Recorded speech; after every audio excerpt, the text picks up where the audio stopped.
Assalamu алейкум. Өте дәмді, қытырлақ, ши бауырсақтар әзірлейміз.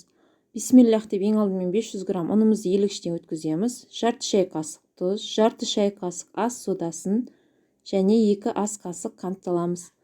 Егер ши бауырсақтарыңыз сәтті болсын десеңіздер, қанттың мөлшерін көп қылсаңыздар болады.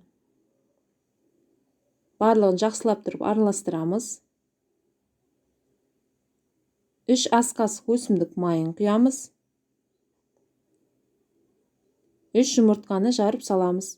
Егер жұмыртқасын молырақ қылсаңыздар, ши бауырсақтарыңыз қытырлақ болып әдемі болып піседі. Шамамен 90 мл-дей жылы суды пайдаланып, қамырымызды жақсылап иінін қандырып илейміз.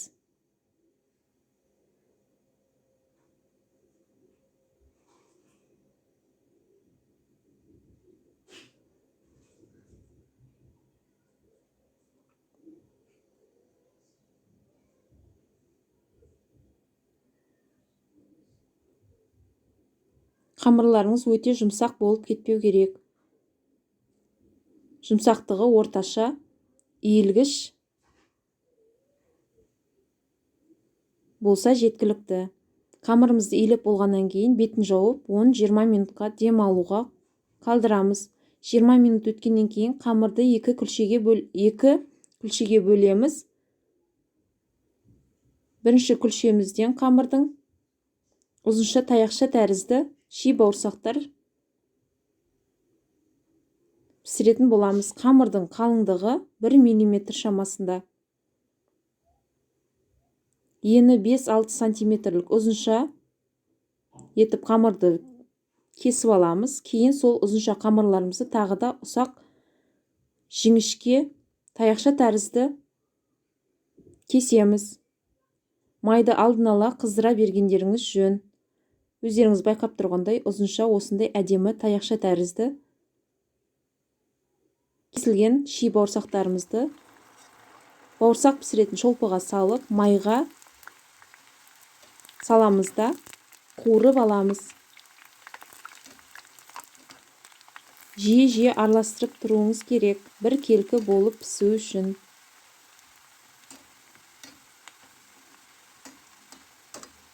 Дайын болған бауырсақтарымызды салфетка төселген ыдысқа салып, артық майын сарқимыз.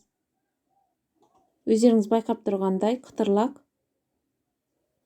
ортасы көпіршікті ши бауырсақтарымыз дайын болды, таяқша тәрізді.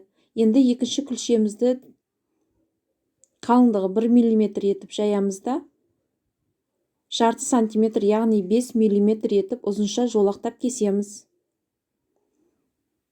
Кейін көлденеңінен дәл солай 5 мм етіп барлығын кесіп аламыз. Бұл өте ыңғайлы, көп уақытыңызды алмайды. Және дайын болған қамырларымызды шолпыға салып, майға салып қуыруды ыңғайлы болу үшін шолпыға саламыз. Егер қамырларыңыз бір-біріне жабысып қалады десеңіздер, ұнмен жұмыс жасауға да болады. Бауырсақтарымызды жиі араластырып,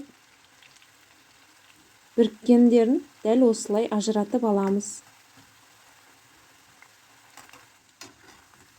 Әзір болған бауырсақтарымызды салфетка төселген ыдысқа саламыз, артық майын сарқимыз. Үйдегі үлкен кісілер мен балаларға майы жүрегіне тиіп, ауырып қалмау үшін. Өздеріңіз байқап тұрғандай ұсақ және ұзынша таяқша тәрізді ши бауырсақтарымыз әзір болды. Баршаңызға ас болсын. Ас мәзірі ұнаса, лүпілдеріңізді аямаңыздар. Келесі ас мәзірінде кездескенше сау болыңыздар. Ассаламу алейкум ва рахматуллахи ва баракатух.